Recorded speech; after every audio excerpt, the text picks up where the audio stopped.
Bonsoir à toutes et à tous. Je suis Sadi Lalou, le directeur de cet institut. Je suis très heureux de vous souhaiter la bienvenue à cette rencontre performance qui est organisée dans le cadre de la Semaine du cerveau, comme vous le savez tous.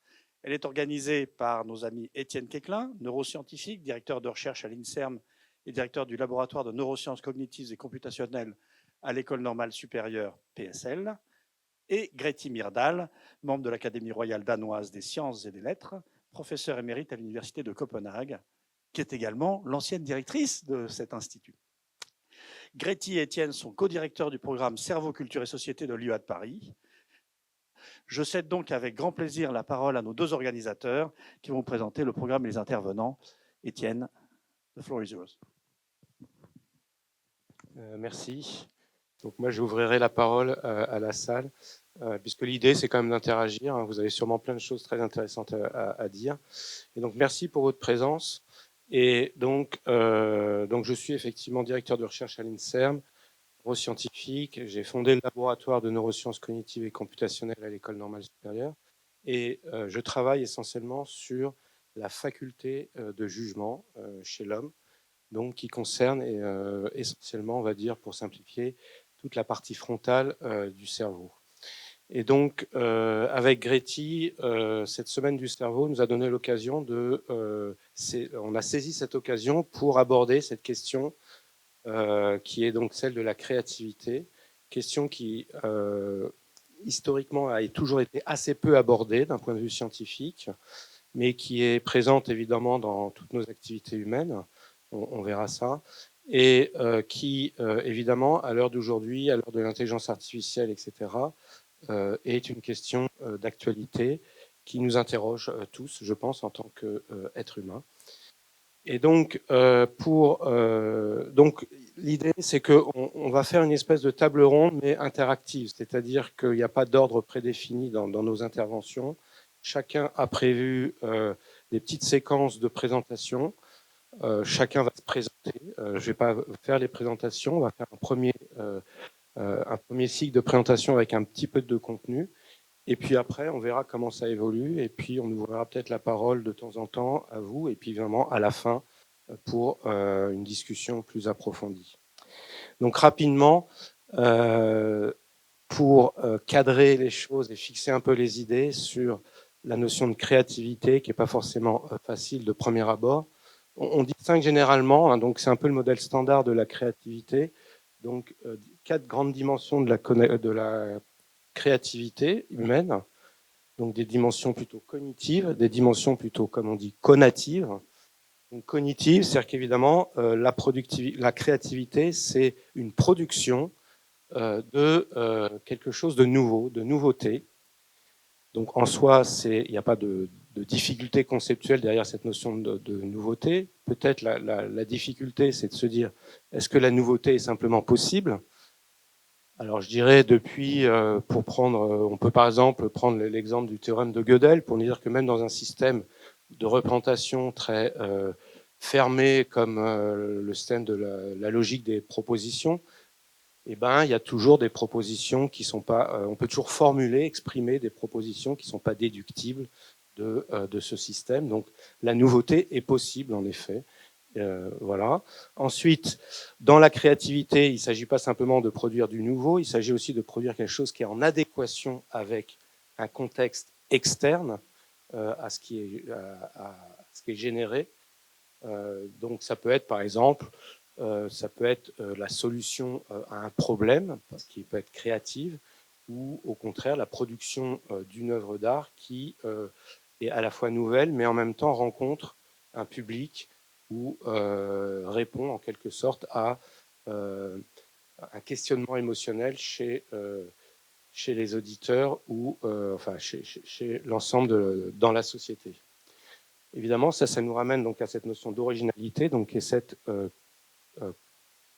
articulation entre nouveauté et adéquation. Donc on trouve là, dans la nouveauté, il y a cette notion de génération, et puis dans l'adéquation, il y a cette notion d'évaluation en quelque sorte. Être créatif, c'est toujours évaluer quelque chose par rapport à un contexte préexistant. Et puis dans les dimensions cognitives, on a 2 dimensions. Une première dimension qui est ce qu'on pourrait appeler l'authenticité, C'est-à-dire que l'acte créatif, c'est un acte qui est d'abord une expression d'un individu. Et cette expression, elle va exprimer peut-être chez l'individu un déséquilibre interne, soit de nature positive, soit de nature négative. Donc ça peut être une insatisfaction par rapport à son rapport au monde, ou ça peut être au contraire une forme extatique par rapport au monde. Et donc, dans l'acte créatif, donc, il y a cette idée qu'on part d'un moment de déséquilibre et le créateur va chercher à répondre ou à créer à partir de cette authenticité. Et l'autre dimension, c'est que la créativité, c'est avant tout, c'est un acte, c'est une action dans le monde. Derrière l'acte créatif, il y a toujours peut-être une dimension plus ou moins importante. Donc ça, c'est des dimensions. Donc après, il y a des réglages en fonction des différentes activités humaines. Mais dans l'acte créatif, il y a cette idée que on veut agir dans le monde, on veut transformer le monde, on a une volonté de changer quelque chose dans le monde, donc d'agir simplement. C'est un peu la définition de l'action. Donc c'est une action. Donc c'est pour ça que j'ai mis le terme d'agentivité. Et donc il y a cette idée donc d'effectivité dans le monde. L'acte créatif se veut être effectif dans le monde, d'avoir une influence dans le monde. Je vais m'arrêter là. C'était juste voilà mon petit topo du tout début pour fixer les idées, pour que chacun pour qu'on puisse savoir de quoi on parle. Et je vais passer la parole à Merci. Je vais me présenter rapidement avant de passer à mes collègues donc la parole. Je suis compositeur et donc j'enseigne l'analyse à l'université Paris-Cité. Et donc j'ai travaillé longtemps dans deux équipes IRCAM, qui sont celles qui concernent le geste en temps réel et donc les applications qui pourraient être de nouvelles écoutes, de nouveaux rapports à l'œuvre grâce au geste. Et puis l'équipe donc qui s'appelle représentation musicale, notamment sur des problèmes de pédagogie, comment utiliser, comment mettre à disposition des élèves dans des conservatoires, dans des collèges, les outils formels des compositeurs qui passent par l'IRCAM entre autres. Et donc j'ai prévu de vous faire entendre deux extraits qui représentent ce dont je parle. Alors le premier, c'est un travail que j'ai fait au Conservatoire de Région de Paris. Et je vais prendre le. Donc, c'est un extrait d'un concerto pour piano et orchestre. Et en fait, pour piano forte et orchestre de musique ancienne, et aussi pour piano moderne. Alors, pourquoi ? Parce que l'idée était de rendre hommage à une femme remarquable qui s'appelle Thérèse Boutinon-Dehaye, qui était une élève de Jean-Philippe Rameau, et qui a défendu Rameau lorsqu'il a été très attaqué dans une série de textes qu'il a fait sur la composition musicale, les règles d'harmonie déduites de l'acoustique. Et ça, c'était quelque chose qui a heurté une partie donc de la communauté des musiciens, qui était une pensée très moderne de composition musicale. Donc j'ai repris l'article de Thérèse Boutinon-Dehaye et j'en ai tiré des conséquences qui sont cette pièce. Donc si l'acoustique est telle, etc., voilà comment se construisent les accords, etc. La pièce est écrite en quart de ton, en micro-intervalle, et elle est jouée sur un piano forte et donc par une excellente pianiste, Madoka Fukami, et donc avec l'orchestre du Conservatoire de Région. Et donc c'est un petit extrait que je vais faire entendre pour donner une idée de ce type de travail.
Le second extrait que je vais faire entendre, c'est un nocturne qui est une sorte de voyage dans le son, c'est-à-dire où on va progressivement rentrer à l'intérieur d'un son. Alors, pourquoi je présente cet extrait, entre autres? Parce qu'il va être, vous allez voir apparaître des annotations qui permettent à, donc en l'occurrence, c'était des élèves de conservatoire également, de comprendre, c'est comme une partition animée, ce qu'ils sont en train de jouer, c'est telle composante du son, c'est telle partie de la logique acoustique du son. Donc c'est quelque part lié aussi à Rameau. Donc ce que vous voyez là, c'est la partition. Ce que vous voyez là, c'est le sonogramme du son, donc l'analyse du son global provoqué par les instruments.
Moi, je m'appelle Patricia Ribaud.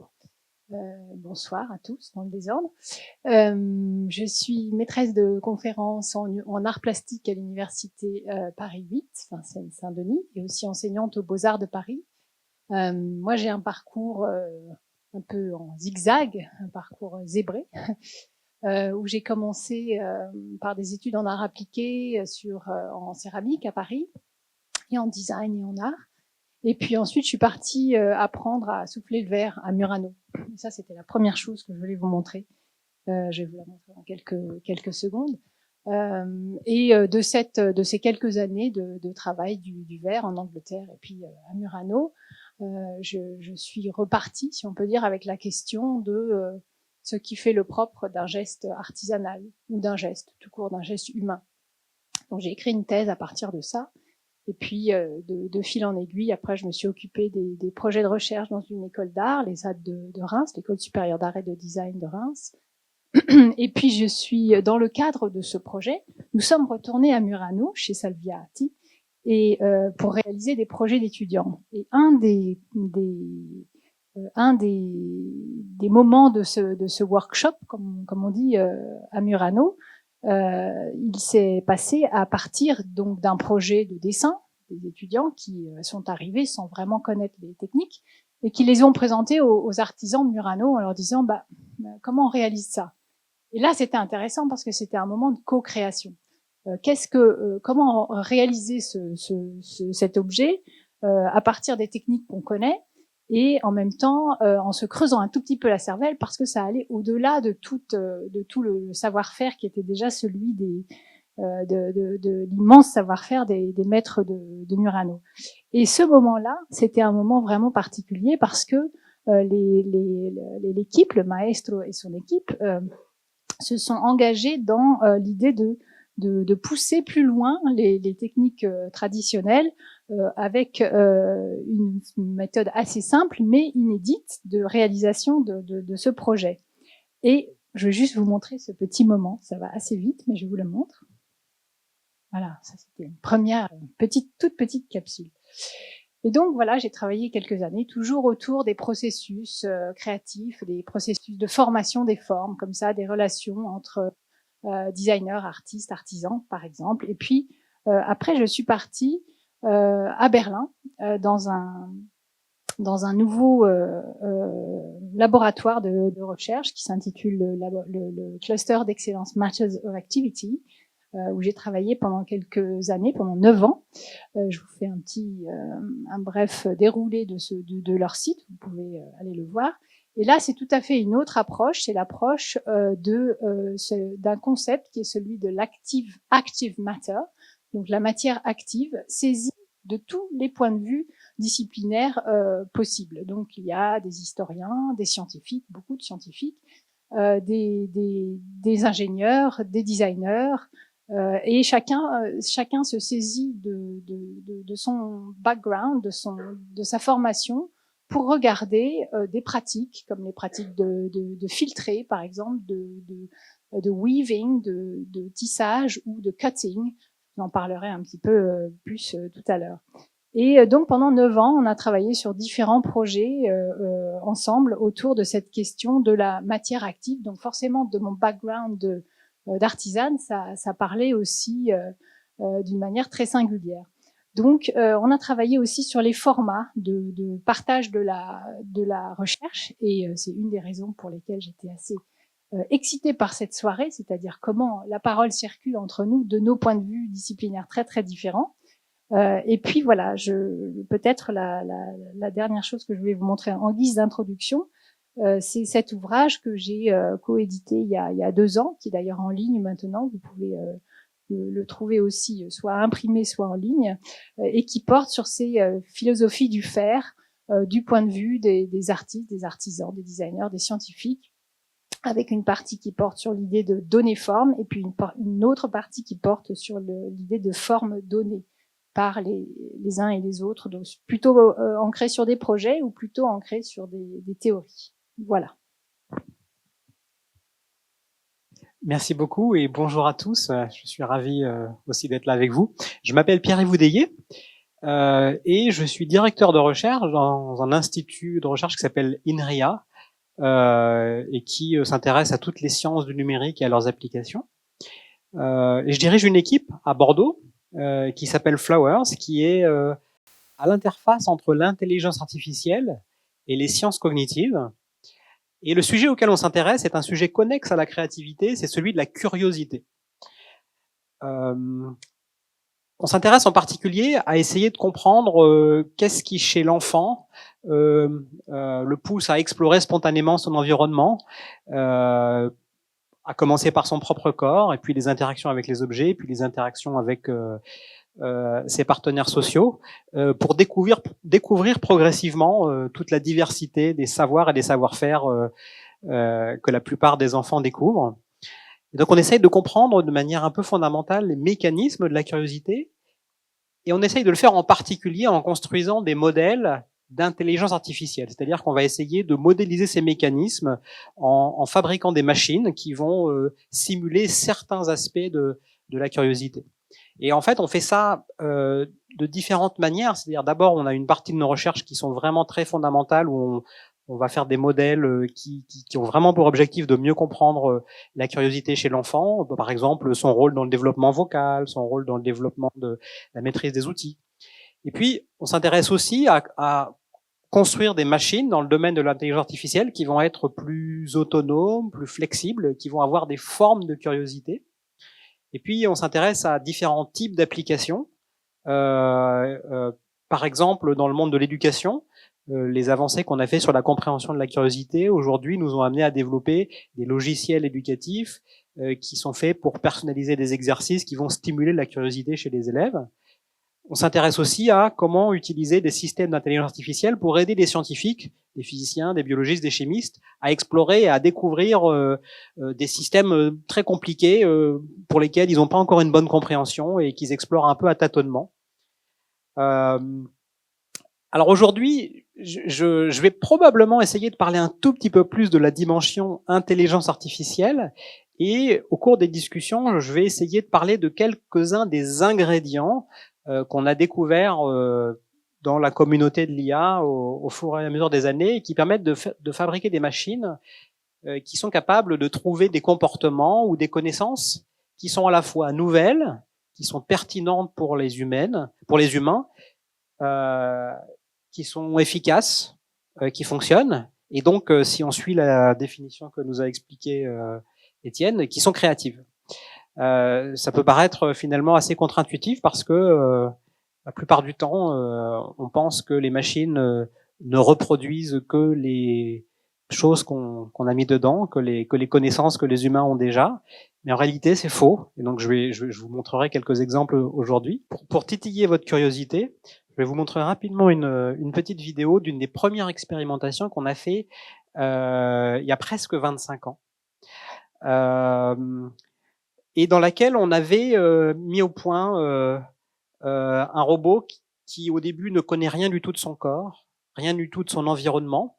On lui a donné des méthodes qu'on appelle des algorithmes qui lui permettent de faire des expérimentations avec son corps pour récolter des données, par exemple, lui permettant de savoir quand il fait tel ou tel mouvement, qu'est-ce qu'il va observer dans son environnement, est-ce que ça va faire bouger un objet, est-ce qu'il va y avoir une réaction, et puis de repérer des régularités pour apprendre.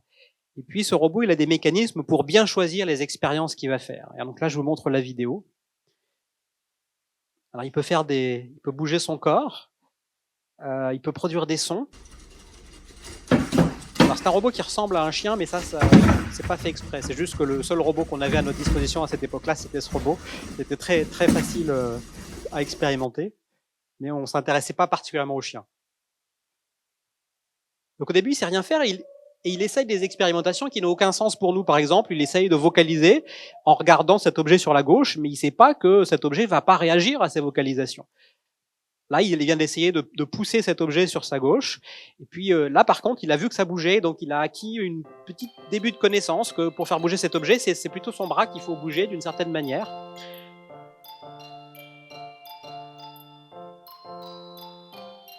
Donc il va répéter plusieurs fois pour vérifier, pour Il va s'apercevoir aussi progressivement que s'il veut attraper le petit objet devant lui, là, cette fois-ci, c'est pas avec son bras, c'est en produisant des sons, mais c'est avec sa bouche.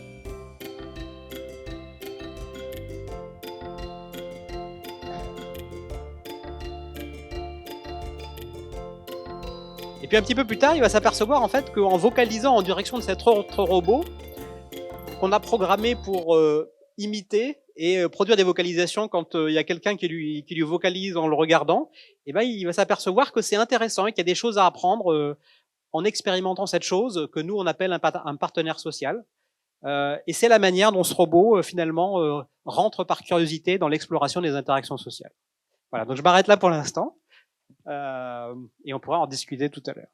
Ça, c'était les dimensions de ce que j'avais appelé la créativité humaine, mais vous avez compris que la question, c'est pas de se dire est-ce que les IA sont créatives ou pas, est-ce que les animaux peuvent montrer des comportements créatifs, mais en fait, c'est des dimensions, donc on peut imaginer qu'il y a différents degrés, ces différentes dimensions. Par exemple, on sait qu'il y a des espèces animales qui ont des comportements, on va dire, relativement créatifs, les oiseaux chanteurs par exemple, qui font des vocalisations, ils parlaient justement de vocalisation, donc il y a des chants d'espèces, mais on sait aussi que dans les différents bosquets, la même espèce peut développer des chants relativement, des dialectes, la notion de dialecte, et puis il y a une notion aussi d'effectivité dans le sens où ces chants ont pas une sémantique particulière, mais en général, ils permettent aux congénères de se reconnaître dans un bosquet parmi différentes espèces d'oiseaux et évidemment d'interagir, de trouver des...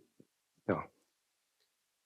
Et pareil pour l'intelligence artificielle, peut-être qu'un certain nombre d'intelligences artificielles ont peu de dimensions agentives ou authentiques, et peut-être plus des dimensions cognitives, mais on pourrait tout à fait imaginer des robots. Par exemple, j'ai en tête l'intelligence artificielle qui joue au Go et qui, et donc, comme vous le savez, qui a battu les meilleurs champions du monde de Go, du jeu de Go, et qui a produit, selon les experts, les champions du monde de Go, qui a produit des coups que ces champions considèrent comme hautement créatifs et qui sont beaucoup étudiés. Donc on est là dans une IA qui interagit avec un partenaire humain, et donc qui agit, et donc on est effectivement avec probablement une forme d'authenticité très réduite, et simplement que l'IA elle veut gagner comme l'humain, et donc évidemment c'est très réduit comme authenticité, mais s'il produit ses coups, c'est que il cherche quelque chose. Voilà, donc c'était ce que je voulais dire. Pour reprendre sur la notion de curiosité, donc ce que j'ai appelé l'énergie créatrice, dans nos recherches, nous, en neurosciences, on se pose la question, non pas directement de l'acte créatif, mais au fond, qu'est-ce qui nous pousse à agir? Qu'est-ce qui pousse à agir un animal, et plus particulièrement l'humain, puisqu'on s'intéresse plus particulièrement à l'humain? Au fond, c'est quoi? Alors, il y a conceptuellement, il y a deux grands champs, deux grands concepts.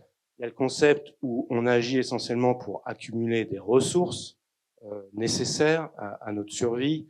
Donc, ce qu'on va appeler par exemple plutôt des récompenses, de la nourriture, etc. Donc ça, c'est un premier, et que tout se ramène in fine à cette quête de ressources. Et puis, il y a un autre proposition conceptuelle, un peu à l'opposé, où finalement, on agit dans le monde essentiellement pour modifier le monde pour ne pas être surpris. Donc on acquiert de l'information, on agit et on transforme le monde de manière à ce qu'il corresponde en pleine cohérence avec notre représentation du monde. Donc évidemment, ces deux conceptions qui sont un peu caricaturales, je les caricature un petit peu exprès, et dans nos recherches, on cherche plutôt à développer une notion intermédiaire où en fait la curiosité est en fait au cœur de l'action.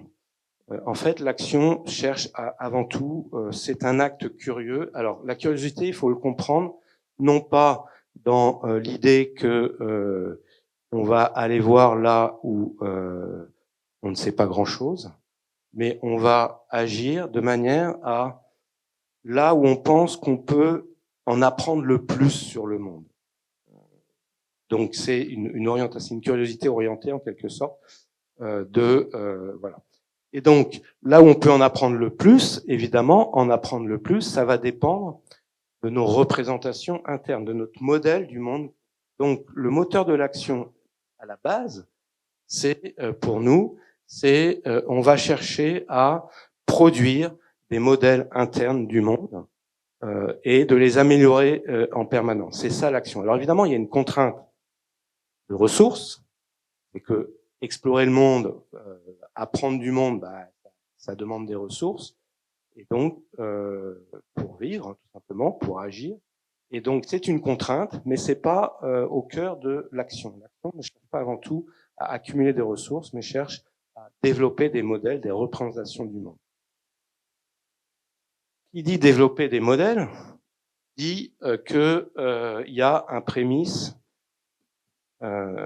cognitif sur le monde qui est le monde et il y a une permanence du monde. C'est-à-dire que si on veut apprendre quelque chose, c'est qu'on pense que ce qui est vrai à l'instant T, c'est vrai aussi plus tard.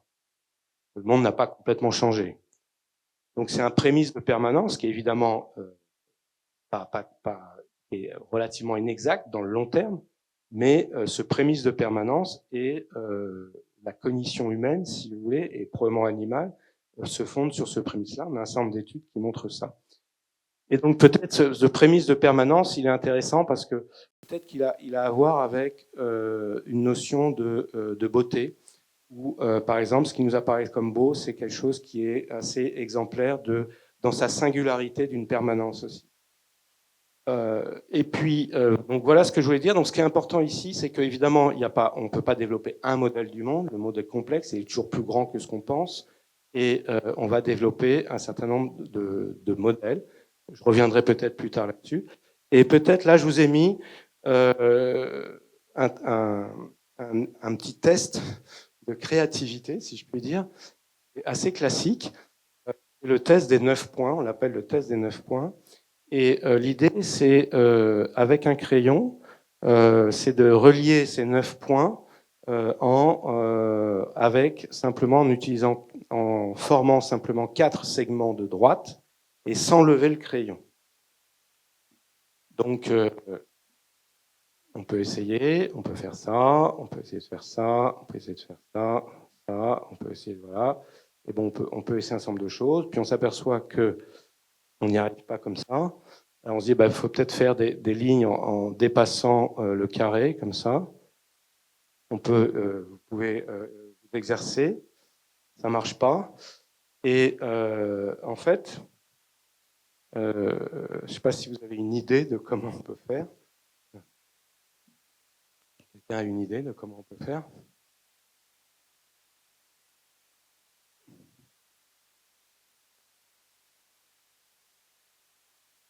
Non, ça marche pas. Mais voilà, donc on cherche quelque chose, on sort du cadre, on cherche, etc. Alors en fait, ce qui marche, c'est absolument trivial. C'est simplement, par exemple, on part de là, on peut partir de n'importe où, ça n'a aucune importance, on fait ça, on fait ça, on fait ça, et puis en fait, on revient. On réécrit sur le trait, donc on repasse sur les traits qu'on a fait.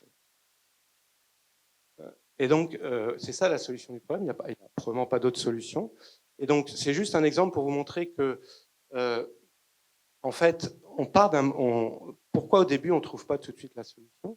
C'est parce que, en fait, on se fonde sur un modèle de ce qu'on peut faire dans ce monde du carré, qui est, a priori, si je ne veux pas lever le crayon, je fais un trait continu, mais je ne repasse pas sur le même trait. On se fixe ça comme règle. Un modèle, c'est une règle.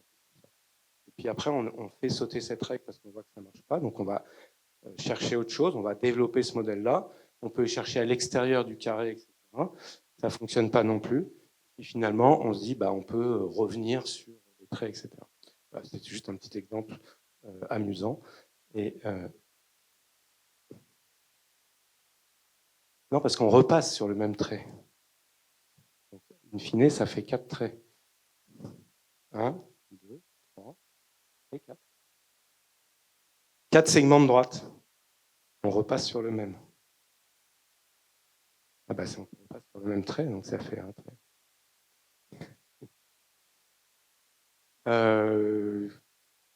Là, j'ai fini. Vous voulez peut-être il y a des questions dans la salle? Oui, c'est possible, peu importe. Oui, mais il faut quand même passer d'un trait à l'autre.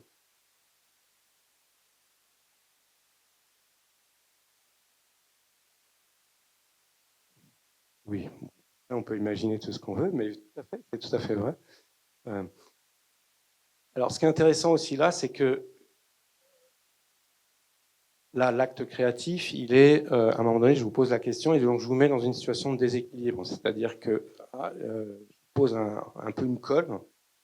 Bon, évidemment, c'est pas un groupe, etc.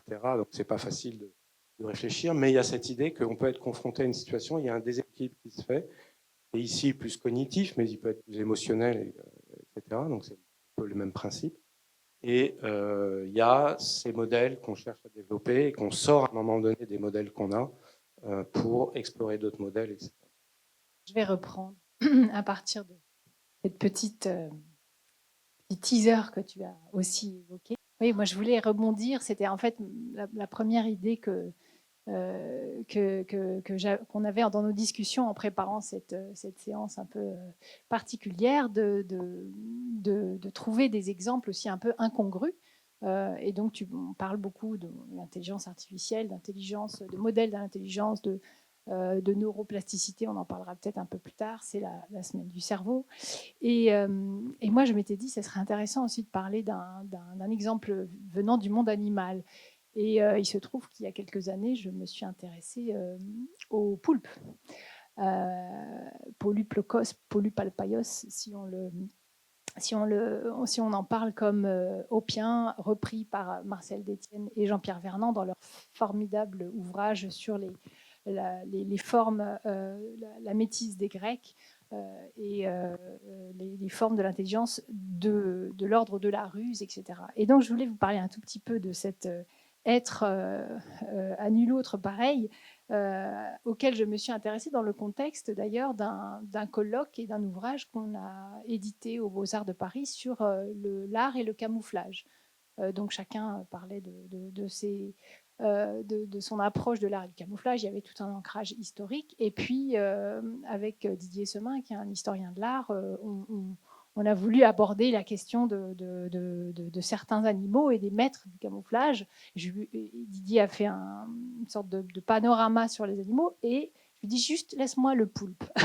Et alors, le poulpe, il est extraordinaire. Vous en avez sans doute entendu parler. On en parle beaucoup ces derniers temps, ces dernières années, évidemment parce qu'il se camoufle. Mais je voudrais apporter peut-être 2 ou 3 exemples de ce génie, alors créatif sans doute à sa manière, et aussi questionner en fait ce point de vue qu'on peut avoir sur la créativité. Sur sa capacité, par exemple, à prendre ou à perdre forme, qui est très particulière aussi du fait que c'est un animal qui n'a pas de structure dure à l'intérieur de lui, si ce n'est son bec, qui est la forme la plus rigide. Donc ça, c'est une petite vidéo qui a été faite par ce chercheur sur cette capacité, en fait, sur la capacité même du camouflage ou de l'être qui se camoufle, sur ce regard ou sur la capacité propre au céphalopode à apparaître ou disparaître et en fait à interagir avec la perception de l'autre. Voilà. Et alors, cette idée que le camouflage, c'est pas seulement se fondre dans son environnement, mais se tromper celui ou ceux qui vous regardent, j'ai trouvé que c'était le premier élément vraiment intéressant par rapport à cette idée de ce type particulier de comportement. Et si on continue, alors il y a 1001 exemples, je ne vais pas tous vous les passer, celui-là il est très très spectaculaire, mais il est un petit peu long sur la manière d'être aussi dans le camouflage offensif. Là, ce sont les sèches qui sont capables, était là sur cet exemple. À la fin, il aura son crabe. A cuttlefish.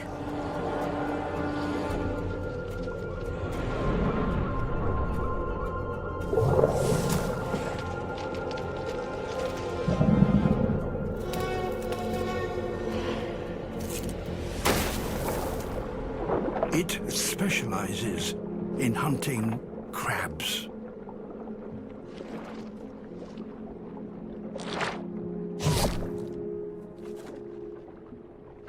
But a large crab is a dangerous quarry.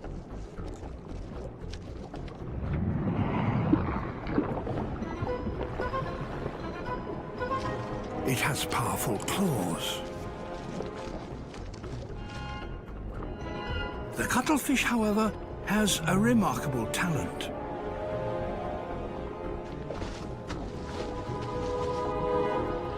Its skin contains millions of pigment cells with which it can create ever-changing colors and patterns.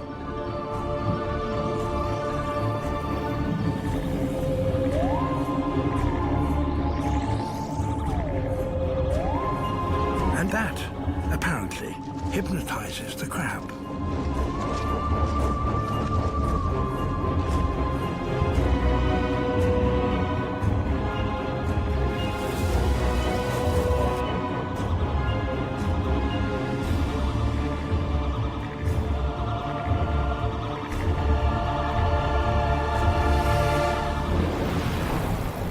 A cuttlefish may be clever, but a shark is bigger.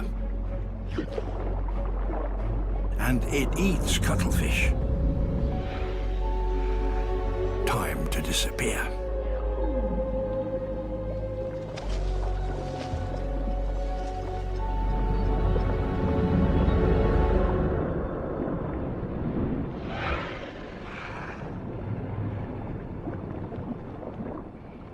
Back to the hunt. A new target, but the same mesmerizing technique.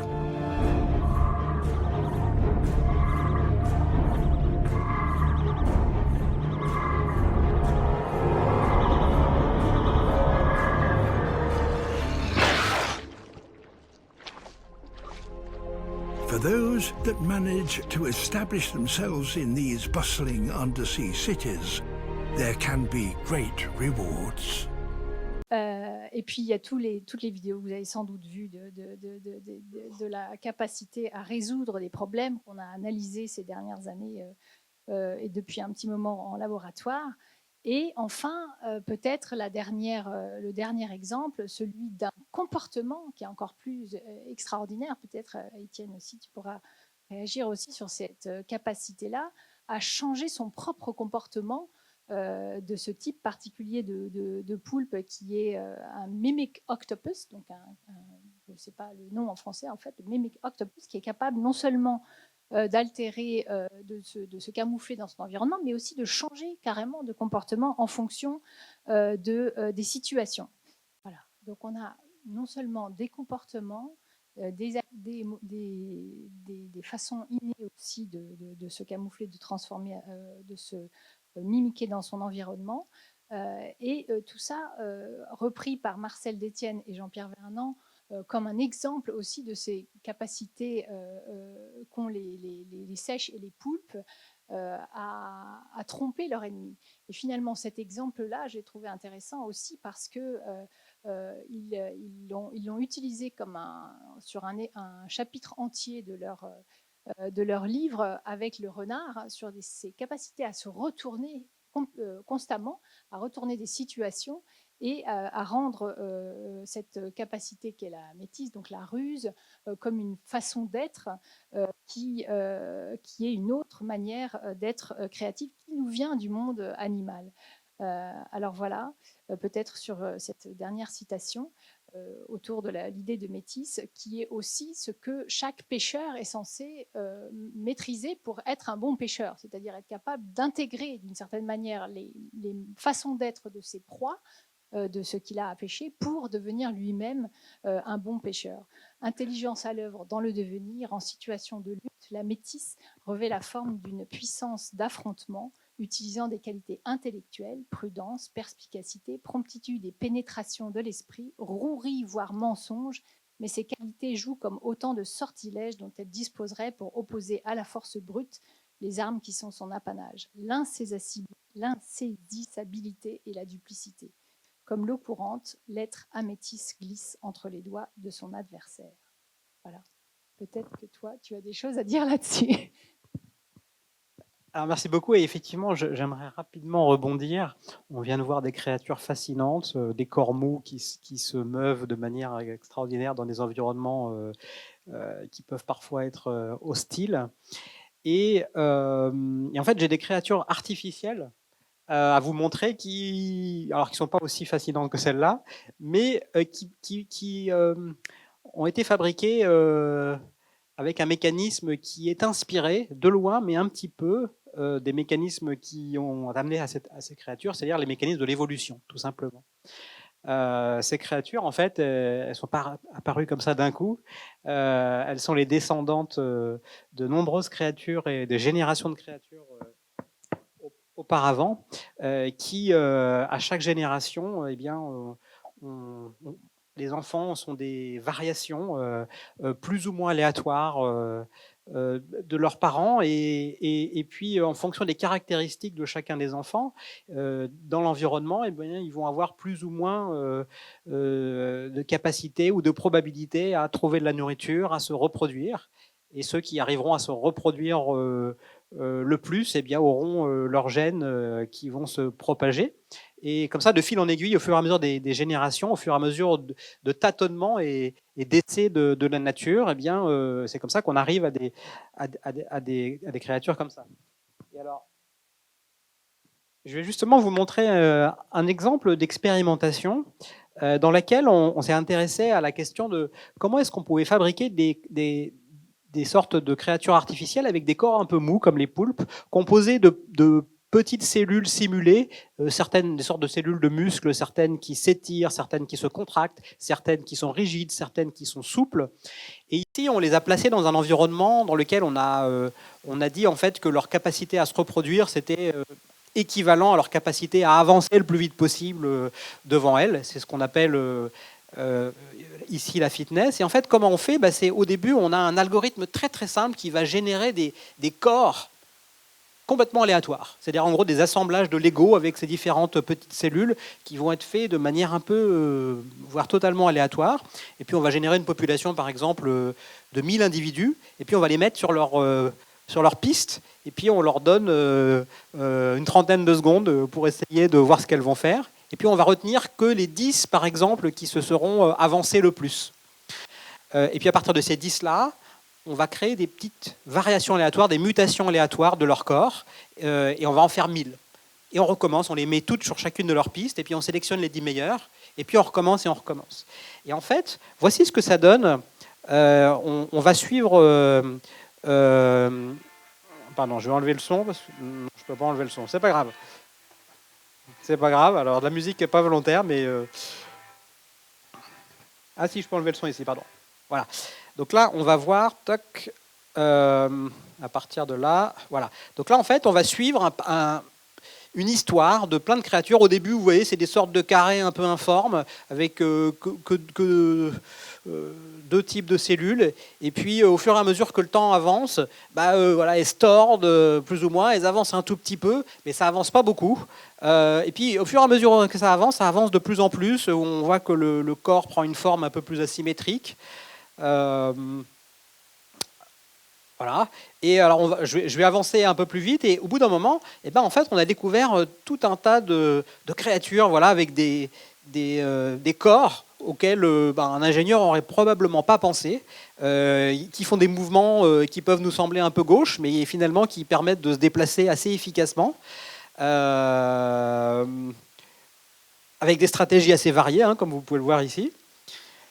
Et alors, là, ce sont des créatures virtuelles dans des simulateurs physiques, mais on peut faire ça aussi avec des robots physiques. Alors, avec des robots physiques, on ne peut pas forcément fabriquer plein de variations du corps lui-même, mais par contre, on peut prendre un corps existant et puis essayer d'utiliser la même méthode pour faire évoluer des stratégies de mouvement, par exemple, pour le faire avancer.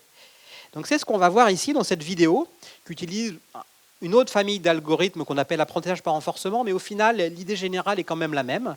Et en fait, au début, ce robot, il ne sait vraiment pas du tout se déplacer, on le met sur le dos, et vous allez voir, en quelques minutes, il va faire des essais, et il va progressivement découvrir des trucs. Et c'est vraiment le même principe. Il essaye des choses complètement au hasard au début, et puis il regarde juste le score qu'il a en termes de déplacement, et puis aussi, ici, on a rajouté un score pour essayer d'élever son centre de gravité. Et progressivement, il va trouver des petits mouvements qui lui permettent de s'élever un petit peu, de bouger un petit peu. Alors au début, c'est extrêmement gauche.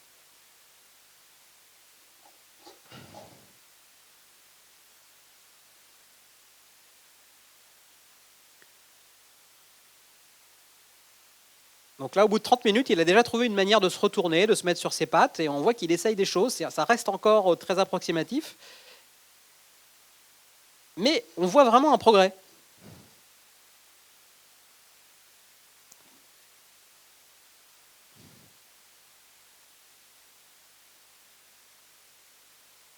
Voilà. Et au bout d'un moment, eh ben, en fait, il a appris la capacité à se déplacer, et non seulement à se déplacer, mais à réagir à des perturbations de l'environnement de manière vraiment très très robuste. Et la stratégie de mouvement qui est à l'intérieur, ce n'est pas un ingénieur qui l'a programmé à la main. C'est véritablement le robot, en essayant par tâtonnements successifs, qui a trouvé lui-même sa stratégie de mouvement. Et en fait, si on le met dans un environnement où carrément avec des obstacles, voilà, on le laisse un peu plus longtemps explorer, bah, au bout d'un moment, il sait se déplacer comme ça, il sait sauter.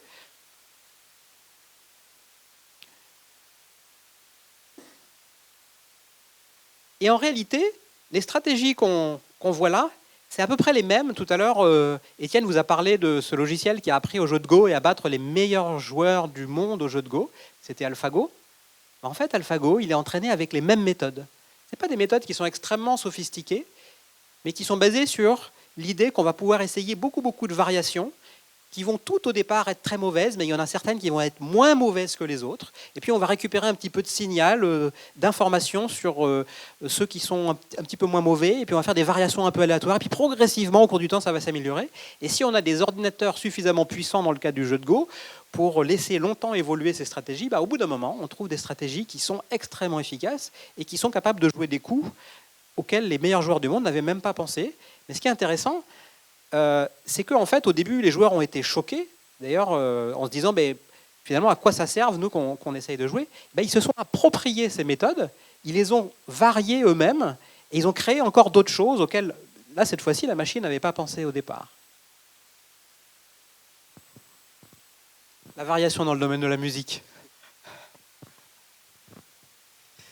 Alors, j'ai préparé 2 exemples qui ne sont pas étrangers à ce qu'on peut toujours relier en fait à des choses qu'on a vues.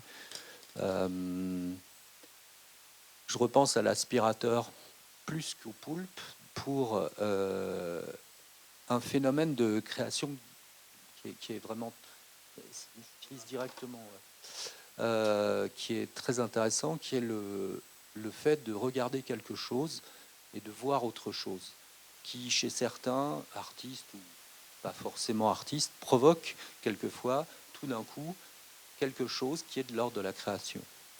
Et autre chose que je vais montrer ici, qui est la notion d'algorithme dans la composition, en quoi un algorithme apparemment déterministe peut faire quelque chose d'indéterminé. Alors je vais m'en expliquer, je branche. Alors, je vous montre une partition de Mozart. C'est une partition un peu curieuse qui se présente comme un jeu de société que Mozart a écrit et qui est une machine à composer. Une sorte d'algorithme. Comment ça marche ? Alors, d'abord, il présente ça d'une manière un peu humoristique en disant, voilà, tout le monde croit que pour composer de la musique, il faut étudier, c'est compliqué, etc. En fait, pas du tout. Il suffit d'une paire de dés et de ce plateau que vous voyez. Et comme dans un jeu de société, il met le mode d'emploi dans plusieurs langues. Et voilà donc 2 matrices de nombres.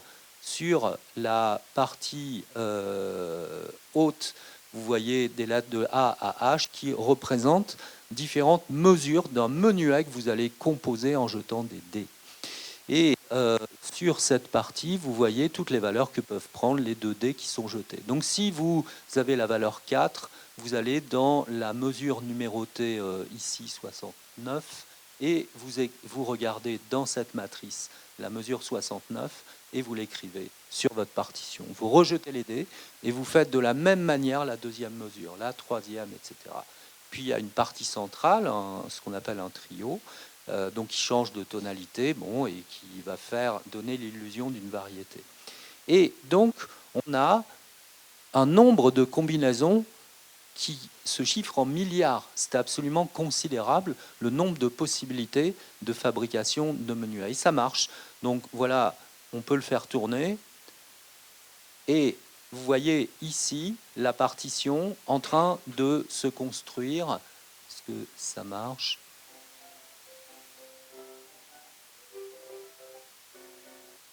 Donc on simule le lancer de dés à chaque fois et dans chaque mesure, vous voyez la case correspondante tout à l'heure, qu'on a vu tout à l'heure dans la matrice. Alors comment ça marche? Il y a un côté magique, il y a un côté bluffant parce qu'on peut le faire tourner pendant 1 heure. Ce sera tout le temps assez varié, assez différent. C'est une machine à composer, un algorithme de composition. Comment est-ce qu'il marche? Alors, il est basé sur un procédé de composition dans ce type de musique qu'on appelle la musique tonale, qui est assez simple, qu'on appelle les fonctions harmoniques. On peut comparer ça aux fonctions grammaticales. Pour construire une phrase bien construite, souvent, il faut un sujet, un verbe, un complément. Et il y a la même chose dans la musique tonale. Pour construire une phrase musicale, on doit utiliser un certain type d'accords qu'on appelle les accords du 1er au 6e degré. Quand on les écrit, on passe dans cet état et on va pouvoir écrire des accords de tel et tel degré, puis dans cet état, puis dans celui-là. Alors j'ai simplifié fortement les choses, évidemment. C'est plus complexe en harmonie, il y a beaucoup de choses qui se surajoutent, beaucoup de règles qui se surajoutent. Mais si on respecte ça et qu'on tire des notes au hasard qui respectent cette contrainte de degré, ça marche. D'où l'idée de généraliser ce système et de dire, après tout, on pourrait créer dynamiquement la matrice que vous avez vue avec les notes et ne pas être subordonné à des notes préécrites qu'on recopie, mais calculer tout à la volée. Et dans ce cas, on va étendre le système on va le généraliser. Alors, on va le lancer, le faire tourner. Cette fois-ci, le code qui va s'exécuter en temps réel calcule, non seulement il jette les dés, mais en plus, il va calculer les notes elles-mêmes que vous avez vues écrites. Et il va même changer de tonalité, il va prendre des décisions. Alors, non pas de manière supervisée comme un système d'apprentissage, mais on va pouvoir le piloter en temps réel. Alors, j'ai besoin de mes 2 mains, je pose le micro. Et là, il vient de moduler. Mais il utilise tout le temps le graphe qu'on a vu tout à l'heure. On va rajouter une 2e voix et qui va s'emboîter et s'imbriquer avec la première.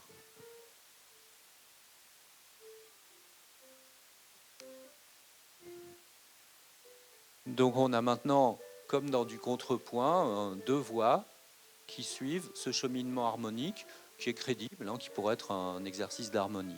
3e voix. La basse.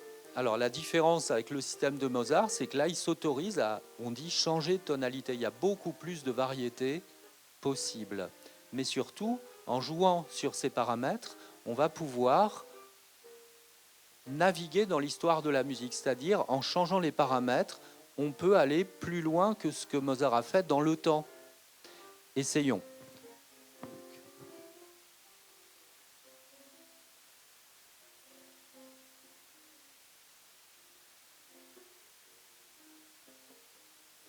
Là, c'est exactement le même modèle et il a enchaîné avec des contraintes différentes harmoniques qui sont celles d'une compositrice qui a vécu à la charnière de la période classique et romantique qui s'appelle Hélène de Montgeroux. Et là, on simule le style de Montgeroux. Maintenant, en changeant les paramètres du même modèle, on va simuler le style de Schumann. Donc on va utiliser une certaine classe d'accords, toujours en respectant le même cheminement. Et pourquoi pas ne plus être dans un contexte tonal, mais sortir de la tonalité et écrire de la musique modale, c'est-à-dire utiliser une organisation des hauteurs que Debussy, par exemple, a utilisée, tout en respectant le même cheminement de graphe.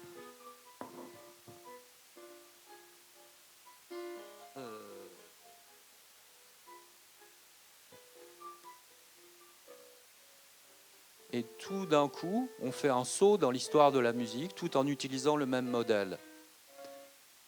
Pour peu qu'on altère et qu'on autorise des rythmes irrationnels, on a quelque chose qui ressemble à une pièce de Debussy qui s'appelle Voile, qui est le 2e prélude du 1er livre de prélude.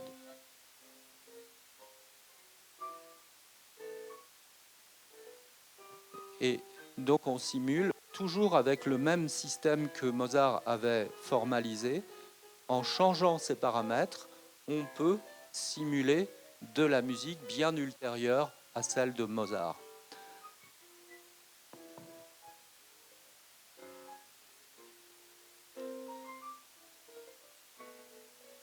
Alors, je vais l'arrêter. Et donc, ce qui pose la question de est-ce qu'un système conçu pour une certaine finalité liée à un certain contexte, à une certaine époque, à un langage, à des conventions, peut être paramétré pour générer des choses qui vont venir après lui. Est-ce qu'il contient en germe des choses qui sont bien plus tardives ou même qui permettent de générer des choses pour lesquelles il n'était pas du tout fait. Et ces détournements, c'est ce qu'on voit dans l'histoire de la musique de manière constante. Alors, je voudrais en montrer un qui est assez intéressant parce qu'il est de Beethoven. Et donc, c'est ce que vous voyez ici sont les brouillons d'une variation de la 30e sonate pour piano, l'opus 109. Et dans cette sonate, il y a une variation qui est assez intéressante parce qu'elle développe la notion d'hybridation, tout en utilisant le langage de l'époque, qui est le langage tonal. Ça reste des accords classés, des choses qui, de ce point de vue-là, ne sortent pas de l'ordinaire. Et l'énorme innovation, elle est dans la matrice que vous voyez. Alors, il est difficile à voir, je vais vous dire ce qu'on voit.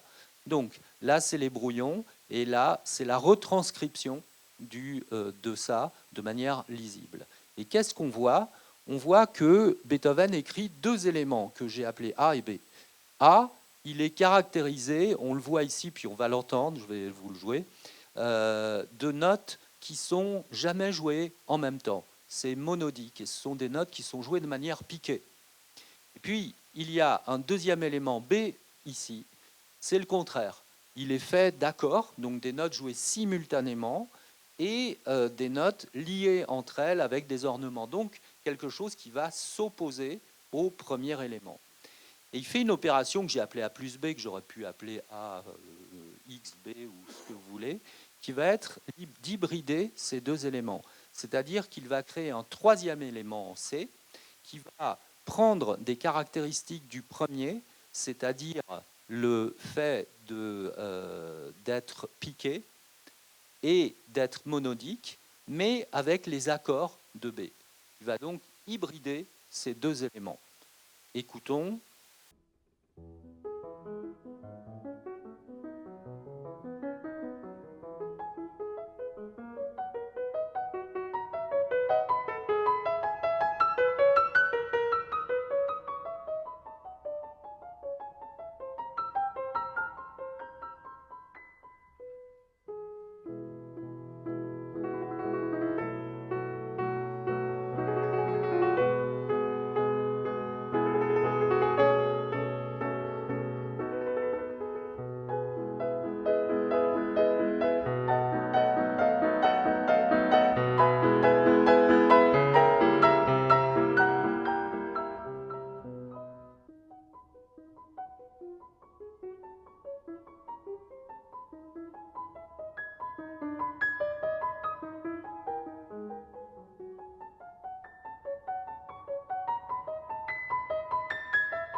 Intéressant, c'est que ce que vous voyez ici, c'est tous les essais qu'il a fait.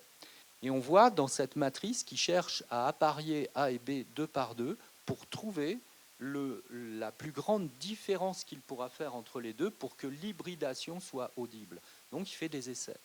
Il essaye, et il y a plusieurs versions comme ça qu'on peut jouer. Alors je ne les ai pas ici, on les a enregistrées, mais c'est très intéressant de l'entendre penser en quelque sorte et progressivement atteindre l'idée qu'il s'était proposé. Ça me fait penser à une réflexion qui a eu lieu. Il y a une liste de diffusion qui s'appelle Musisorbonne, sur laquelle il y a des échanges de musicologues, et un musicologue écrit quelque chose qui m'est apparu monstrueux. Est-ce que vous êtes au courant, telle université travaille sur la 10e symphonie de Beethoven, en essayant de la terminer avec une intelligence artificielle. J'étais extrêmement choqué par la question elle-même. S'il y a un compositeur qu'on ne peut pas vraiment simuler, c'est bien Beethoven, parce que Beethoven va justement faire ce qui n'est pas prévu, ce qui n'est pas... Il va tordre... J'ai plusieurs exemples qui montrent que à partir des conventions, ce qui l'intéresse, c'est de les casser. Mais il y a une infinité de manières de les casser. C'est-à-dire qu'une intelligence artificielle à laquelle on pose un problème va chercher à le trouver, à le résoudre et à faire exactement ce qui ressemble aux autres. Mais chaque nouvelle symphonie de Beethoven ne ressemble pas à la précédente. Il va faire justement quelque chose d'autre, mais le nombre de possibilités est infini. Ce qui est une caractéristique du style de Beethoven. J'embraye rapidement, puis après on va ouvrir la discussion. C'est la semaine du cerveau, donc il faut quand même qu'on parle un petit peu du cerveau. Donc en général, on associe chez l'homme la créativité au cortex préfrontal, donc à cette partie antérieure du cerveau. Donc c'est pas que cette partie, elle est créative en tant que telle, mais c'est qu'elle va permettre la créativité. Elle va autoriser à être créatif en quelque sorte. C'est une région qui, en permanence, va monitorer un comportement donné, ou qui peut être mental, hein, qui n'est pas forcément un comportement dans l'espace physique, et qui, à un moment donné, va, si ce comportement lui apparaît pas pertinent, va, ou plusieurs comportements qu'il a en parallèle, là on voit qu'il y en a 3 en parallèle, s'il va considérer que ce comportement n'est plus pertinent, il va en fait ouvrir. C'est-à-dire qu'il va inhiber ces comportements et il va laisser émerger de la mémoire un nouveau comportement ou une nouvelle stratégie, ou appelez ça comme vous voulez, une nouvelle option, qui va en fait émerger, qui n'est pas sous son contrôle. Donc en fait, il va accepter de perdre le contrôle du comportement et de laisser de la mémoire à long terme par un espèce de remixage qui est évidemment bien fait, c'est-à-dire qu'il est contextualisé, et une nouvelle option apparaît,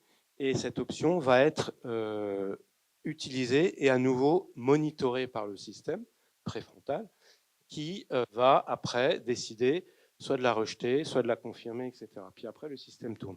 Donc tout ça, on a pu mettre en évidence, d'un point de vue neuroscientifique, qu'en fait, appelons ça, je ne sais pas comment appeler ça, un peu l'algorithmique préfrontale qui va associer les différentes régions du cortex préfrontal, avec des régions qui sont plus d'ordre affectif, qui sont par exemple les régions qui représentent la notion j'aime les pommes, et puis des régions plus motivationnelles, connatives, qui sont plus non pas j'aime les pommes mais je veux une pomme, et puis des régions qui sont plus dans le cognitif, dans la notion de modèle justement, et qui est donc dans une situation donnée, j'obtiens une pomme, c'est-à-dire que je fais ce qu'il faut pour avoir une pomme parce que je veux une pomme.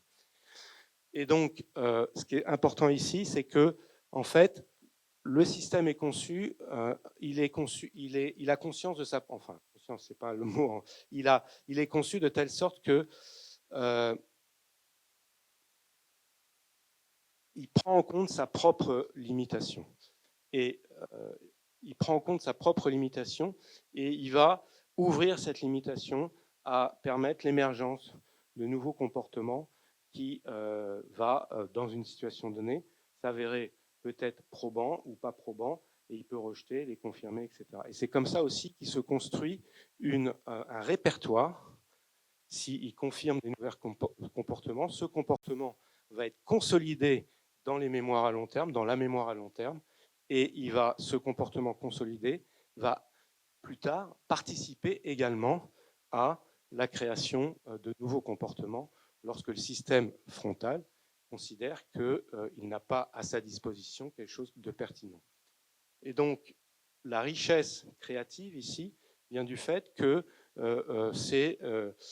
il y a une richesse créative parce qu'il y a une expérience et il y a la constitution progressive d'un grand répertoire de comportements différents. Je vais m'arrêter là. J'avais plein d'autres choses à vous dire, mais bon, l'heure tourne. Et donc, ce que je propose, c'est qu'on ouvre la discussion. Et donc, c'est à votre tour de poser des questions et de... Si vous le voulez bien, vous vous présentez très brièvement les questions parce qu'on a une vingtaine de minutes. Oui, Yves Bourgeois, je suis syndicaliste. Alors, j'observe souvent le travail et ce que je m'aperçois que ça colle avec pas mal de ce que vous dites, c'est que, et moi, si je ne me trompe pas, c'est que dans le travail, c'est une gestion des variables en permanence. Il n'y a aucun travail qui coule comme ça. C'est-à-dire que les travailleurs, quand on les observe, ils sont obligés de gérer plein de choses. Et donc, ils sont obligés en permanence de... Alors, le schéma précédent, vous aviez montré aussi, il vise un monde. C'est-à-dire, même le travail à la chaîne, on s'aperçoit qu'en permanence, il y a des variables. Et eux, en gérant cette variable-là, ils visent un monde. Alors, la question que je vous pose, est-ce que ça colle avec ce que vous dites par rapport à la création? L'idée ici, c'est que ce modèle-là, c'est le mode de fonctionnement de notre lobe frontal, en simplifié, hein, ça reste un modèle simplifié évidemment, et on peut le voir également, alors peut-être que ça répond à votre question, comme aussi comment la science progresse en quelque sorte, c'est-à-dire que la science progresse par la constitution d'un répertoire de modèles, et puis à un moment donné, on n'est pas satisfait d'un modèle ou des modèles existants, et on va générer un nouveau modèle, et on va, comme une nouvelle hypothèse, si vous voulez, et puis on va l'accepter ou la rejeter, et cette hypothèse va venir, si elle est confirmée, faire partie du corpus, et le corpus, comme ça, progresse. On peut aussi voir ça dans peut-être d'autres choses, comme vous le dites. D'autres questions? Oui, Calora, socio-anthropologue. Quand je vous écoutais, me revenait à l'esprit un livre de Hans Joas qui s'appelait La créativité de l'agir. Et pour faire très très bref, ce qu'il montrait, c'est que les modèles de la sociologie de l'action qui le plus souvent reposent sur l'idée de rationalité, d'orientation de la conscience par rapport à une fin, sont, je veux dire, quelque part insuffisants, peut-être pas inadéquats, mais ou du moins insuffisants, pour expliquer l'action. Parce que finalement, dans tout geste, il y a de la créativité. Ça rejoint donc évidemment l'artisanat, ça rejoint aussi des gens comme Tim Ingold, l'apprentissage, le détournement, c'est-à-dire que dans n'importe quel geste, il y a de la plasticité si on entre par l'agir. Et donc, je ne sais pas si c'est une question, mais par rapport à l'intelligence artificielle, quand je ne suis pas un spécialiste, hein, je l'utilise de temps en temps, mais quand je vous écoute, est-ce que finalement, ce n'est pas le miroir de la plasticité humaine, l'intelligence artificielle? Enfin, tout simplement, est-ce que ce n'est pas on voit bien la collaboration qu'il peut y avoir entre l'humain et effectivement et l'intelligence artificielle, mais on joue, il y a une espèce de jeu entre les deux, et finalement, est-ce que c'est pas notre miroir? Enfin, voilà. Oui, alors rapidement, mais alors, il y a beaucoup de sens au mot miroir, et il y a aussi beaucoup de formes de systèmes d'intelligence artificielle et beaucoup de raisons pour lesquelles, très diverses, pour lesquelles les scientifiques et les ingénieurs les construisent. Il y en a certains qui, surtout au départ de ce domaine, qui ont construit des machines dans l'objectif explicite de simuler certains aspects de la cognition, du raisonnement, de l'apprentissage humain. Et donc, dans cette perspective, non seulement c'est des miroirs, mais c'est vraiment fait exprès que ça simule. Après, de savoir si ça simule de manière adéquate ou pas, ça c'est une question intéressante, mais c'est une autre question. Et puis, par ailleurs, il y a aussi des ingénieurs qui construisent des machines dont le seul objectif, c'est qu'elles fonctionnent, qu'elles rendent un service, qu'elles soient efficaces, et ils n'en ont rien à faire de savoir si c'est pareil ou pas chez les humains. Mais par par moment, ils arrivent à des solutions qui, effectivement, peut-être parfois ont des similarités fortes. Alors, juste pour revenir à ce que vous disiez sur l'action au départ, ce qui est tout à fait vrai, c'est qu'aujourd'hui, la plupart des systèmes d'intelligence artificielle sont basés sur des statistiques qui font que, y compris quand on parle d'action, de robots par exemple, mais aussi de langage, par exemple les chatbots d'IA générative, à chaque fois qu'on leur demande de réaliser une tâche, en fait, ils ne vont pas aller chercher dans leur mémoire une stratégie toute faite et déjà enregistrée qui vont recopier et produire pour résoudre. En fait, à chaque fois, ils vont utiliser leur modèle du monde de manière plus ou moins explicite pour recalculer une solution en temps réel, en interaction. Et c'est pour cette raison-là que si vous posez 3 fois, 5 fois, 10 fois la même question à ChatGPT, il va vous répondre 10 fois de manière différente. Parce qu'à chaque fois, il y a un calcul avec un degré d'aléatoire qui est fait, qui font qu'il y a de la variation. Bon, alors, hasard et subjectivité, est-ce que vous pouvez, est-ce que ce sont des gros mots pour l'intelligence artificielle ou pas? Voilà. Alors, moi, je vais répondre rapidement, pas du point de vue de l'intelligence artificielle, mais du point de vue du cerveau humain. Donc, le hasard, c'est une composante dans les circuits neuronaux humains, c'est ce qu'on a pu mettre en évidence. Le hasard est une composante essentielle, adaptative du cerveau. C'est-à-dire, et c'est un hasard qui n'est pas, je dirais, complètement aléatoire. C'est un hasard qui est assez bien fait. C'est ce qu'on appelle une variabilité de Weber. C'est-à-dire que ça reprend un peu la notion de ce prémisse de stabilité du monde, c'est-à-dire que si les représentations internes évoluent peu, s'il y a peu de changements dans ce qu'on perçoit du monde ou ce qu'on comprend du monde, il va y avoir assez peu de bruit neuronal. Par contre, si ces représentations du monde sont amenées à changer, les neurones vont avoir des comportements beaucoup plus aléatoires. Je simplifie un peu, mais c'est pour aller vite. Et donc, on va avoir des représentations. Donc, ça ouvre des champs, des possibles, en fait. Et donc, c'est en permanence, le cerveau, comme ça, en tout cas dans certaines régions du cerveau, c'est ce qu'on a observé dans certaines régions, il y a des ouvertures qui se font lorsque le prémisse de stabilité de la cognition humaine est mis en défaut, et ça ouvre des possibles. Et inversement, lorsque ce prémisse de stabilité semble se réaliser, eh ben, on ferme l'aléa, on diminue l'aléa et on commence à converger en fait vers quelque chose. Donc c'est ce jeu d'ouverture, fermeture, ce que certains psychologues appellent la pensée divergente, et je pense que c'est lié, la pensée divergente et la pensée convergente. Et dans la créativité, dans le processus créatif, on a cette alternance entre les deux. Je te laisse répondre. Alors peut-être sur la question de la subjectivité, qui est une très bonne question.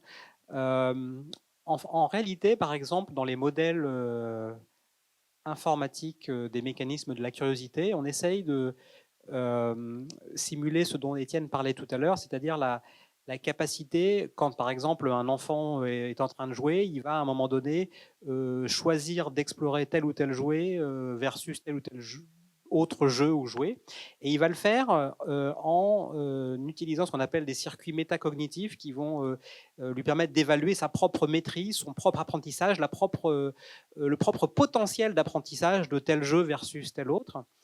Et en fait, ça, on le simule véritablement aujourd'hui dans des machines. D'ailleurs, c'est le fondement des modèles de curiosité, et donc qui sont d'une certaine manière des modèles dans lesquels les machines vont faire des choix qui dépendent de métamodèles, donc de modèles de leur propre connaissance dans une situation particulière.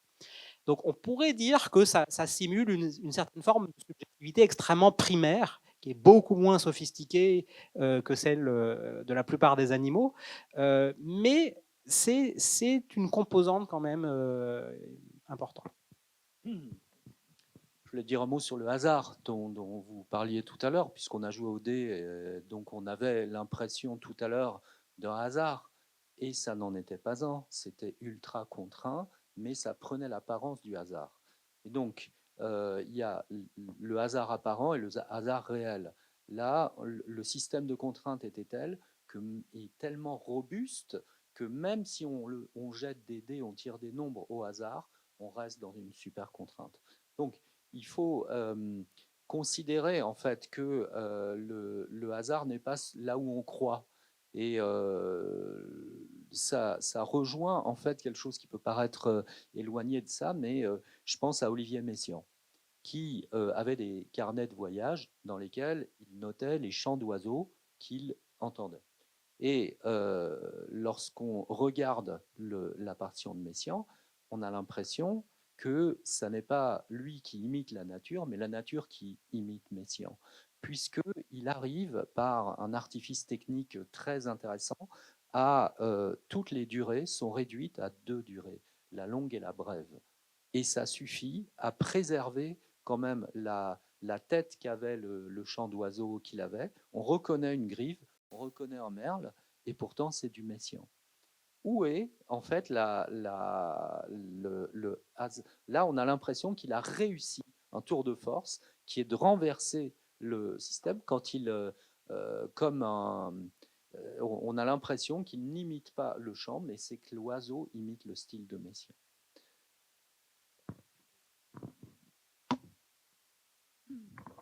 Pour finir aussi sur cette question qui nous réunit aussi tous les quatre, je voulais revenir peut-être sur ce que tu disais aussi, Pierre-Yves, autour de cette idée de métacognition, de réseau, de connaissances, etc. Et vous parlez très brièvement de ce projet dont j'aurais évidemment adoré vous parler plus longuement, mais vous présentez cette tentative que l'on fait en ce moment depuis plusieurs années entre l'université, le cluster dont je vous ai parlé tout à l'heure, et des neurochirurgiens, de modéliser, de donner forme, de représenter, de visualiser l'extraordinaire complexité de la plasticité cérébrale.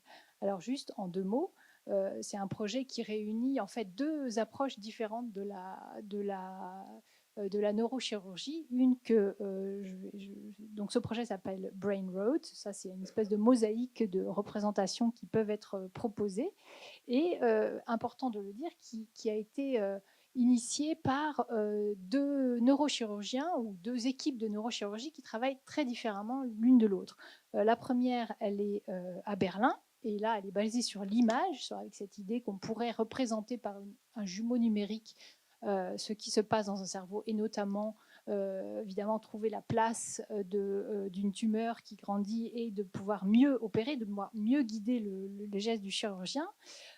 Et donc, de partir de ces travaux qui se développent beaucoup autour des représentations de la plasticité, mais aussi des cas cliniques, et en se rendant compte aussi qu'en fait, ça ne marche pas comme ça quand on est en train d'opérer. Quand un neurochirurgien opère, il ne se trouve pas au milieu à avoir une patate, comme on pourrait l'avoir à gauche dans des tractographies, qui sont pourtant des représentations qu'on utilise beaucoup aujourd'hui, mais peut-être plutôt avec des modèles qui pourraient être ceux des voxels, c'est-à-dire des pixels en 3D, et qui permettraient de naviguer autrement dans l'imagerie cérébrale. Alors ça, c'est un des premiers projets qui a été développé. Il nous reste 6 minutes et 4 questions. C'est juste... Ok, alors je vais aller très très vite et passer sur tous ces projets-là.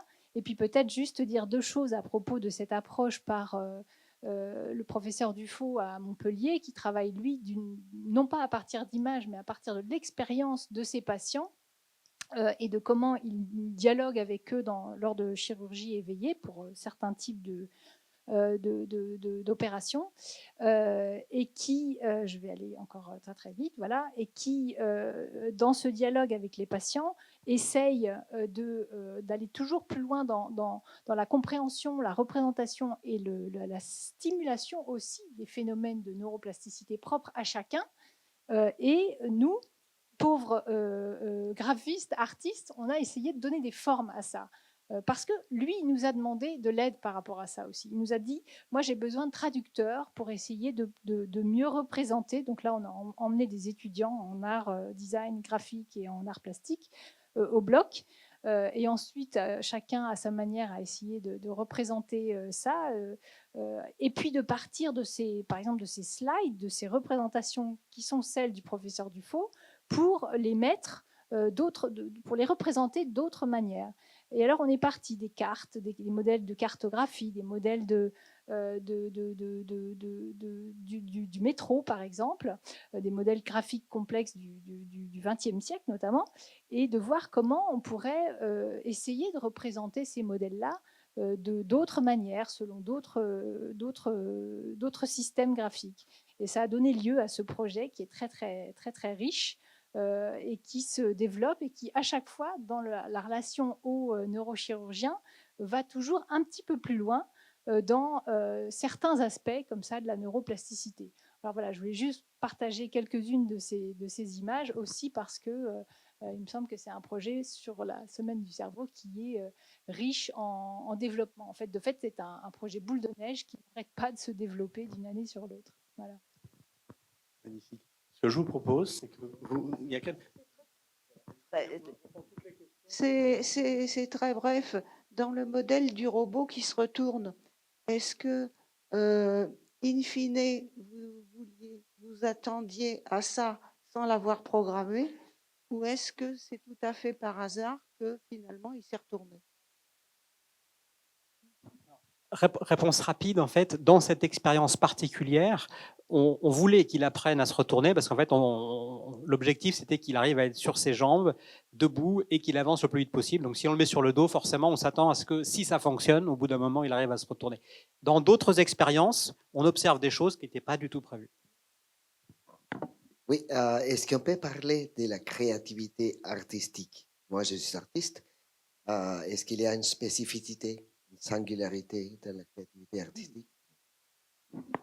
Il y a une finalité qui est différente, mais qui est de l'ordre de ce que Pierre-Yves disait, c'est-à-dire de choses qui sont de l'ordre de l'inattendu. C'est-à-dire que quelquefois, on veut pousser, et c'est pour ça que les machines peuvent être pratiques dans une démarche artistique, parce qu'on peut concrètement, par exemple, on a fait un travail sur Webern récemment, avec donc la musique sérielle, dodécaphonique, ça exige des calculs très important pour pouvoir, par exemple, recomposer une pièce de Webern. Et on s'aperçoit que lui-même ou Schoenberg se sont arrêtés à certains moments parce que c'était trop fastidieux de faire ces calculs et puis ces sources d'erreurs possibles et donc, etc.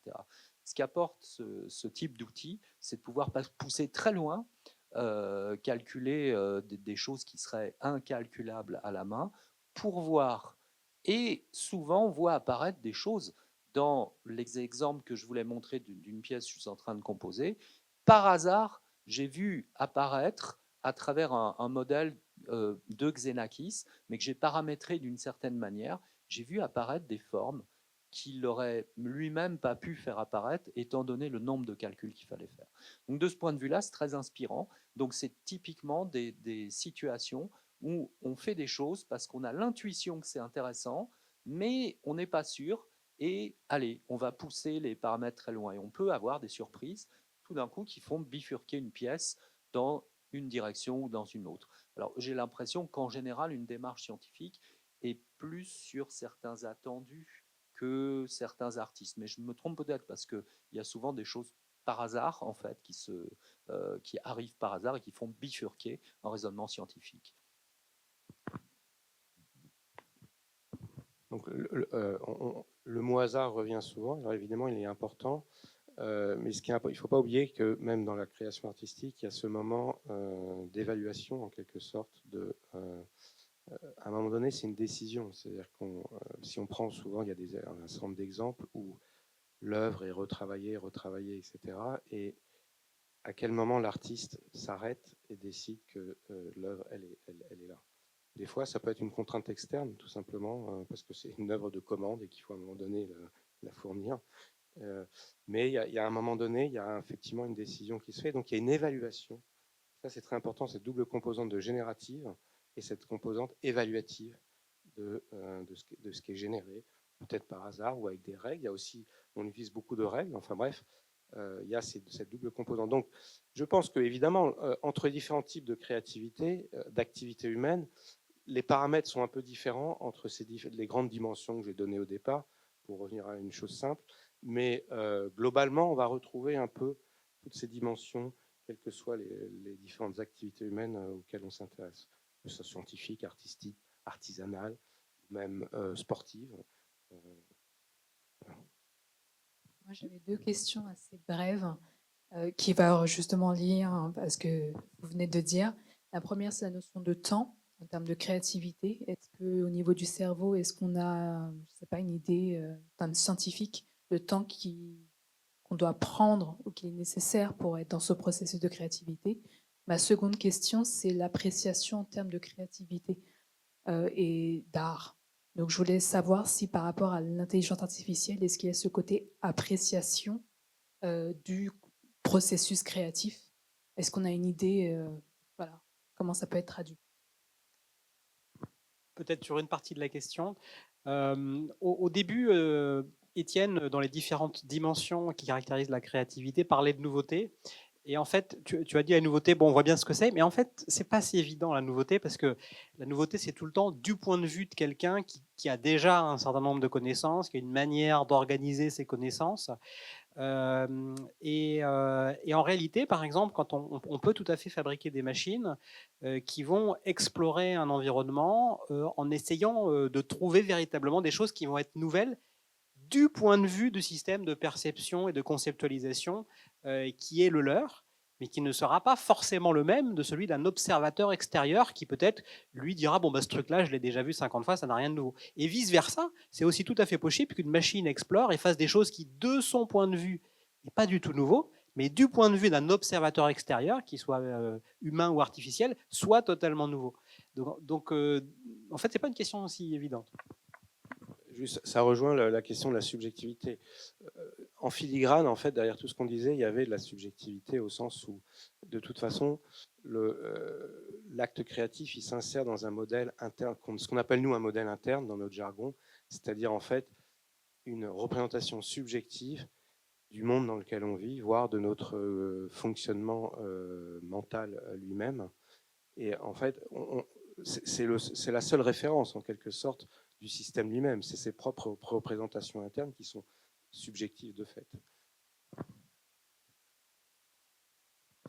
Oui, moi je voulais vous poser une question par rapport aux 4 caractéristiques de base dont vous avez parlé, parce que dans les exemples que vous nous avez montrés, je peux bien trouver l'action, l'innovation ou l'adéquation au contexte, mais j'ai du mal à attribuer de l'authenticité. Et peut-être que ça rejoint beaucoup les questions par rapport à la créativité artistique ou la créativité outre que artistique. Mais donc, comment est-ce que vous attribuerez cette caractéristique d'authenticité à ce type de créativité qui, pour l'instant, semble être plus la capacité à sortir d'un certain cadre imposé pour trouver des solutions à un certain problème spécifique, que ce soit évolutif ou autre? Donc voilà, c'était surtout sous le mot authenticité.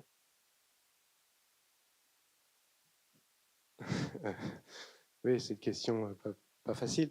L'authenticité, c'est donc l'idée que dans l'acte créatif, il y a une notion d'expressivité, c'est-à-dire que si on parle de la créativité humaine, en tout cas, c'est donc un individu qui, à un moment donné, cherche à exprimer, à avoir un effet sur le monde, donc, et notamment sur ses partenaires sociaux, ses congénères. Et donc, et s'il le fait, s'il y a un acte, c'est quelque part, il y a un déséquilibre à l'intérieur.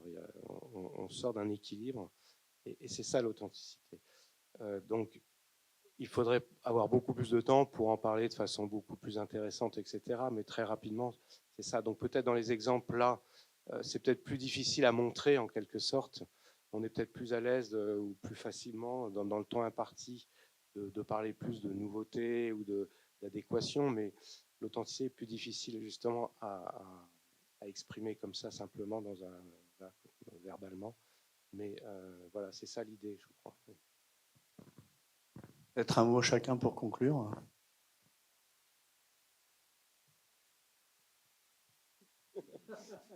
Bon, ça ne se conclut pas, la créativité. C'est très difficile de conclure, mais on utilise peu dans la composition. En fait, il y a un débat actuel avec des machines qui...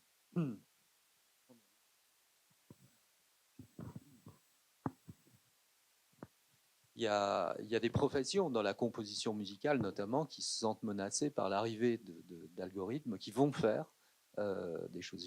J'ai une anecdote en fait qui me vient à l'esprit d'un collègue de l'IRCAM qui me présente un travail d'un système qui improvise, un système d'intelligence artificielle auquel il avait donné à apprendre une grande œuvre de Bach qui s'appelle l'art de la fugue. Il lui donne à manger l'art de la fugue et après il lui dit improvise. Et il me fait entendre le résultat. Qu'est-ce que tu en penses?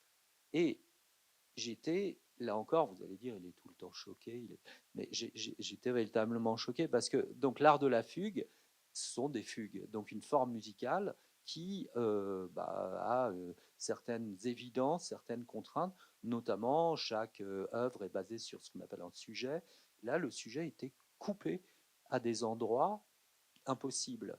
Mais la surface était bluffante quand même, il y avait des enchaînements harmoniques.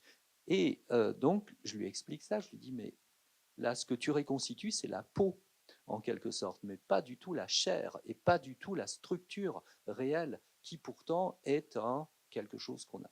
Est-ce que c'est parce que cette information n'était pas présente dans ce que tu as donné à apprendre? Mais si, c'était les partitions. Et donc voilà, il y a un débat en ce moment sur le type de musique qui est généré par ces systèmes automatiques, qui sincèrement se reconnaît beaucoup et qui manque je ne sais pas comment appeler ça, de paramétrage ou peut-être de formalisation qui soit suffisante pour en faire quelque chose de crédible. Ok. Oui, non, moi je voulais juste finir, s'il s'agit de donner un mot de la fin, par une citation d'un philosophe, je pense qu'il pourrait aussi vous intéresser beaucoup sur la question de l'acte créatif. Et lui, il ne parle pas de créativité, mais plutôt de formativité. Et il s'appelle Luigi Pareison et il a écrit ce livre Esthétique, théorie de la formativité, qui pour moi est une bible depuis de longues années. Et il dit ceci: si toute opération est toujours formative, au sens où elle ne peut pas être soi-même sans l'acte de former, et où l'on ne peut penser ou agir qu'en formant, en revanche, l'opération artistique est formation, au sens où elle se propose intentionnellement de former, et en elle, le penser et l'agir interviennent exclusivement pour lui rendre possible le fait de n'être que formation. L'opération artistique est un processus d'invention et de production, ça c'est vraiment la théorie de la formativité, exercée non pas pour réaliser des œuvres spéculatives, pratiques ou autres, mais seulement pour soi-même. Former pour former, former en poursuivant uniquement la forme pour elle-même. L'art est pure formativité. Voilà. Esthétique, théorie de la formativité de Luigi Pareison. Tout à l'heure, Fabrice disait que quand on essaye de produire quelque chose ou d'atteindre quelque chose, il nous arrive de ne pas tellement y arriver, mais sur le chemin, sans l'avoir voulu, on découvre autre chose, sans faire exprès. C'est une forme de ce qu'on appelle la sérendipité. Et ça, c'est quelque chose d'extrêmement fondamental dans la créativité et que par ailleurs, dans mon équipe, dans nos modèles de machines qui explorent, qui sont curieuses, on a beaucoup montré. Souvent, quand on veut construire des machines qui vont vouloir résoudre des problèmes, par exemple, qui intéressent un ingénieur et qui sont extrêmement compliqués, plutôt que d'utiliser des méthodes qui vont uniquement regarder ce problème et essayer d'optimiser les stratégies, eh bien, il est beaucoup plus efficace de laisser la machine générer des variantes de plein d'autres problèmes, d'essayer de les atteindre et pas forcément trouver très grave si elle n'y arrive pas. Et à chaque fois qu'elle essaye des choses, se souvenir de ce qu'elle a trouvé, le mettre dans son répertoire de découverte et puis réitérer là-dessus. Et en fait, en faisant comme ça, très souvent, les machines arrivent à résoudre beaucoup mieux les problèmes extrêmement difficiles. Et c'est la raison pour laquelle, de manière générale, on ne peut pas vraiment planifier d'être créatif. Si on veut être créatif, il faut plutôt laisser aller sa curiosité et être ouvert à la sérendipité. Mais la sérendipité nécessite à un moment donné qu'il y ait une reconnaissance de quelque chose d'intéressant. Et moi, je voudrais finir par une autre anecdote qui rejoint exactement ce que tu disais. Cette année, je me posais la question pour le rendu des étudiants, une synthèse finale de leur cours. J'avais décidé de ne pas leur interdire d'utiliser l'intelligence artificielle pour l'écriture de ce qu'ils devaient écrire. Mais par contre, qui m'indique comment ils l'avaient utilisé. Bon, alors j'ai eu un peu de tout, etc. Peu importe. Et il y avait un texte qui a été, manifestement l'étudiant l'avait utilisé de façon un peu trop intensive, donc c'était pratiquement un texte de l'intelligence artificielle que j'ai reconnu tout de suite. Ça rejoint ce que tu dis, on reconnaît tout de suite. Et c'est intéressant parce que, et ça rejoint exactement ce que tu dis, en surface, ça se lit très très bien, c'est très fluide, ça semble cohérent en surface, c'est cohérent en surface, mais il n'y a pas de corps. Il n'y a pas de corps dans le texte. Et donc on lit le texte, c'est fluide, il n'y a pas de problème, on a l'impression de comprendre, mais après, au bout d'un moment, en fait, ça ne veut plus dire grand-chose. C'est très étrange comme impression, donc ça reste à analyser, donc c'est ça que je voulais vous partager. Donc il y a quelque chose, il y a encore quelque chose là qui est particulier dans ce qui distingue en quelque sorte nous humains quand on produit quelque chose et l'intelligence artificielle aujourd'hui quand elle produit quelque chose. Merci à vous.